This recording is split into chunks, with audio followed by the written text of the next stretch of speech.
তো বন্ধুরা, তোমাদের সবাইকে একটা কথা বলতে চাই। বলছি, কোনো অনুষ্ঠান বাড়িতে কিংবা বিয়ে বাড়িতে কোনো বাড়িতে নেমন্তন্ন করলে অবশ্যই আমার একাকে করবেন। কারণ 500 টাকার গিফট দিতে গিয়ে 5,000 টাকা দামের শাড়ি কিনে দিতে অনেকটাই কষ্ট হয়। এই জন্যই বলছি, আমাকে একাকে নেমন্তন্ন করবেন, নালে কিন্তু এরকম ভাবে আমি আর নেমন্তন্ন রক্ষা করতে পারবো না। আমাকে ক্ষমা করে দেবেন প্লিজ। আমার কথা রাগ করবেন না, ক্ষমা করে দেবেন, আমার ব্যাপারটা বোঝার চেষ্টা করুন।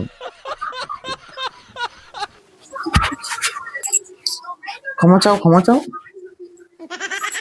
ক্ষমা চাও। ওকে একটু সবাই ক্ষমা হ্যাঁ, করে আমাকে দেবে। একটু ক্ষমা করে দেবেন, অবশ্যই ক্ষমা করে দেবেন। কি হয়েছে? ওই বলছিলাম সবাইকে যে অনুষ্ঠান বাড়িতে নেমন্তন্ন করলে আমার একাকে করবেন। কারণ দেখো, 500 টাকার গিফট দিতে যে তোমাকে 5,000 টাকা দামের শাড়ি তো আমাকে কিনে দিতে হয়। এই জন্যই সবাইকে বলছিলাম যে আমাকে একাকে নেমন্তন্ন করবেন, তাহলে নেমন্তন্ন রক্ষা করতে পারবো, নাহলে আমার দ্বারা সম্ভব হবে না। আমাকে একদম ক্ষমা করে দেবেন। तू समझा? नहीं तू समझा नहीं।